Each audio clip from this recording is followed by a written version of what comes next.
Então, nessa ação penal 504-65-1294, depoimento do senhor Jacques Wagner. Senhor secretário, como lhe adiantei, o senhor está nesse processo como testemunha. Na condição de testemunha, o senhor tem um compromisso com a justiça em dizer a verdade e responder as perguntas que lhe forem feitas, certo? Certo, estou consciente. Eu vou advertir o senhor apenas por força de lei que se o senhor mentir ou faltar com a verdade, fica sujeito a um processo criminal, certo? Certo. Dito isso, eu passo a palavra à defesa do senhor Luiz Inácio Lula da Silva. Melhor já está ali para a câmera. Bom dia, ministro Jacques Wagner. Bom dia. O senhor foi ministro do governo Lula antes de ser eleito governador da Bahia, salvo engano, em 2007. O senhor pode especificar qual ministério, quais ministérios o senhor ocupou? Eu primeiro fui ministro do Trabalho, de 2003 a 2004.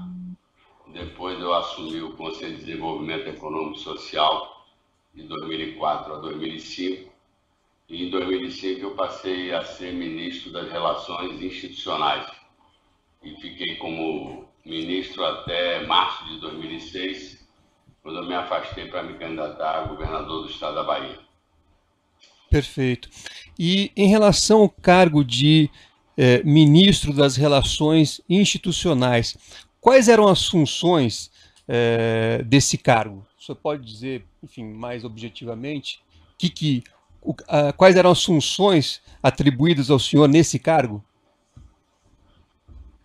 Basicamente, a relação com os outros poderes, ou melhor, com o poder executivo, mas em outras esferas.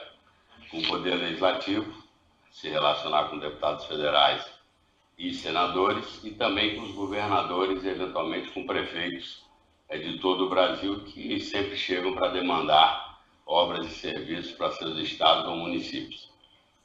Perfeito. Então, se incluía nas funções desse cargo o senhor dialogar com parlamentares a fim de discutir interesses do governo. Essa era uma parte do trabalho. Quando você está nesse ministério, você vai levar aos parlamentares os pontos de vista do governo e, evidentemente, pedir principalmente à base aliada a defesa dos pontos de vista de interesse do executivo. Perfeito. E na manutenção ou até mesmo na ampliação da base aliada no parlamento, quais eram os instrumentos que o senhor utilizava? Quer dizer, o senhor utilizava de projetos, ideias? Como é que era essa atividade? O senhor pode explicar um pouquinho? Olha, basicamente, como tudo na política, muito diálogo, muita concertação, muita tentativa de entendimento, convencendo aqueles que você precisava do ponto de vista do governo. E é claro que na relação política, os deputados sempre demandam os interesses do seu estado, dos seus municípios, ou obras que estão pendentes, ou obras que não continuaram, ou financiamento para as obras do seu estado, ou às vezes até nomeações, porque é evidente que os deputados que são da base querem participar também da atividade governamental, então tem sempre essa disputa por nomeações, mas basicamente os interesses de estados e municípios representados pelos parlamentares. Perfeito. O senhor teve conhecimento da utilização de recursos espúrios para que houvesse a manutenção ou ampliação dessa base parlamentar? No meu período, não. Perfeito. Aqui, nesta ação penal, o Ministério Público Federal alega que a base do governo reuniu 376 deputados federais, ou cerca de 73% da casa. Diz que houve uma ampliação da base parlamentar e isso só foi possível em virtude da utilização de recursos espúrios. É bem verdade que o Ministério Público não identificou aqui qualquer parlamentar que tivesse recebido recursos espúrios, apenas fez uma alegação.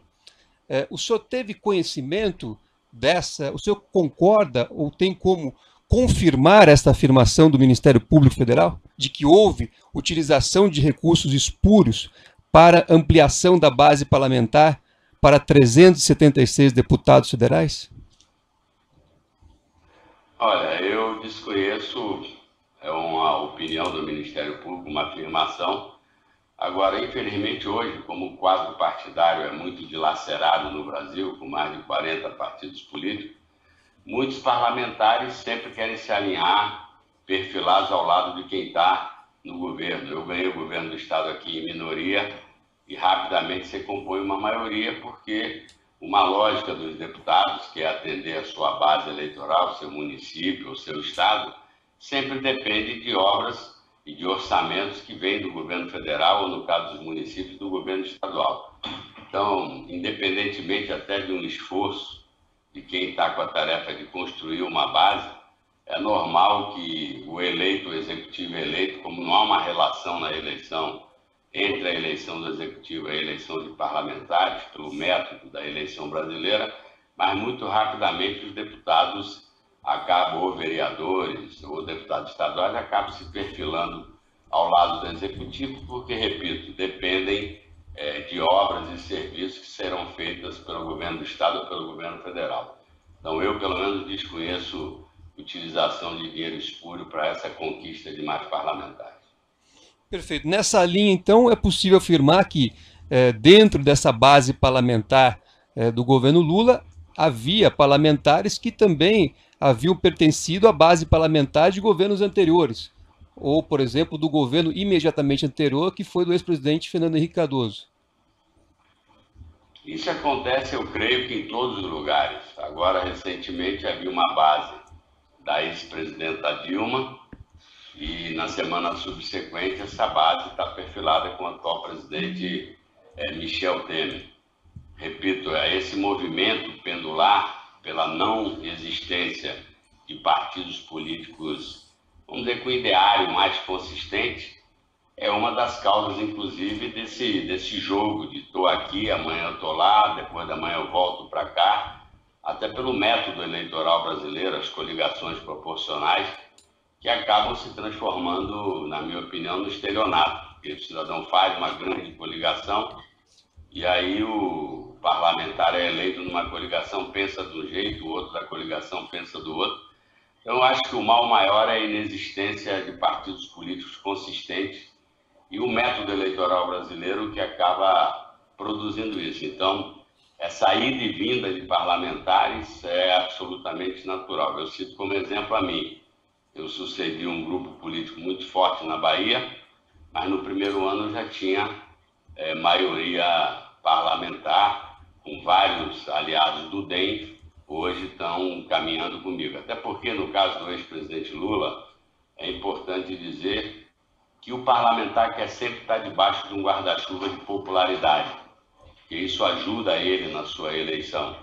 Então, na medida que o presidente Lula, com exceção de poucos períodos, sempre teve muita popularidade, claro que as pessoas querem estar acompanhando aquela pessoa que pode lhes ajudar na eleição, na próxima eleição. Perfeito. Ministro, eram essas as perguntas. Eu agradeço ao senhor pela colaboração. Muito obrigado. Você mais defensores? Obrigado. Tem perguntas? Defensores em Salvador tem perguntas? Sem perguntas. Ministério Público tem alguma indagação? Poucas questões, Excelência. Senhor Jacques Wagner, bom dia. Bom dia. Nesse período em que o senhor exerceu o cargo de ministro das Relações Institucionais no governo do ex-presidente Lula, o senhor disse que mantinha conversas com agentes políticos do Poder Executivo Municipal e Estadual e também com o Legislativo sobre diversas demandas. O senhor levava essas demandas ao ex-presidente Lula? Não, em geral, minha relação com o ex-presidente Lula era estabelecer o espaço que eu tinha para trabalhar e tomava as minhas deliberações. Evidentemente, se fosse uma demanda de um governador e de algo, vamos dizer, que ultrapassasse, eu teria que levar ao presidente. Mas o dia a dia, a gente toca praticamente com autonomia de ministro. Certo. E os congressistas, eles tinham reuniões diretas nessa época com o então presidente Luiz Inácio? O ex-presidente sempre foi de receber lideranças, blocos parlamentares, do conselho político. Ele sempre foi um homem de muito diálogo, mas evidentemente isso se dava em reuniões grandes, ou sei lá, jantares no Alvorada, ou mesmo no Palácio do Planalto. É claro que ele era uma pessoa que sempre todo mundo procurava, principalmente as lideranças tinham contato direto com ele. Certo. E o senhor também se reunia com os líderes dos partidos na Câmara e no Senado? Sempre, né? Porque essa era a minha tarefa. Além de conversar com deputados individualmente, é claro que a figura do líder sempre é mais procurada por exercer exatamente o papel de líder daquele bloco ou daquele partido. Certo. Nessa época, quem que era o líder do Partido Progressista na Câmara dos Deputados?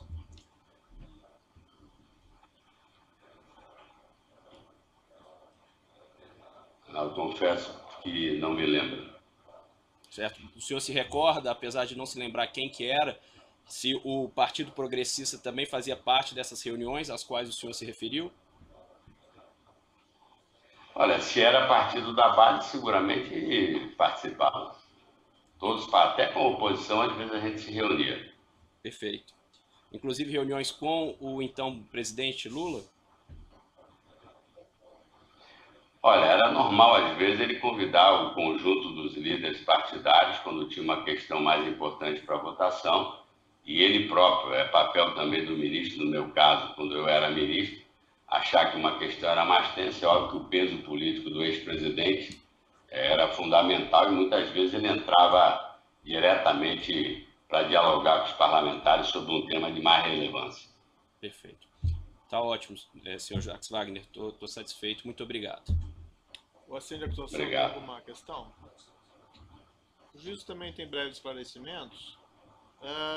Senhor secretário de Estado, nesse período que o senhor assumiu esse cargo de ministro das Relações Institucionais, houve alguma movimentação ou discussão em relação a cargos de diretoria na Petrobras?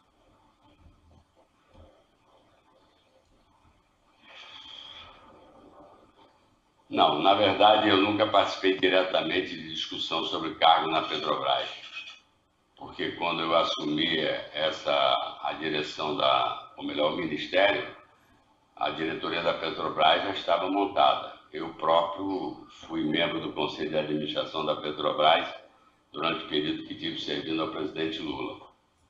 Houve acho que uma ou duas mudanças, mas que não teve a minha participação direta. O período que o senhor fez parte do Conselho de Administração, o senhor se recorda? Me recordo, foi de 2007 até eu me afastar para ser candidato a governador. 2003 até 2006. 2003, o senhor se recorda por volta de quando o senhor assumiu essa posição? Já no início do governo? Eu creio que foi. Como? Já no início do governo? Eu era ministro. Já era ministro do governo. Aí eu fui assumir provavelmente em maio de 2003. E devo ter ficado até março de 2006, quando eu tive que me afastar por conta da lei eleitoral para ser candidato. E quando o senhor assumiu lá no início de 2003, não foi o período que foram montadas as diretorias dentro do âmbito do novo governo? Já estavam montadas. Quando eu cheguei já estava montada, até porque isso foi feito, a diretoria da Petrobras foi montada na transição. Então o senhor não participou desse processo? Da montagem da diretoria, não. Então tá bom. Era esclarecimento do juízo, então eu declaro encerrado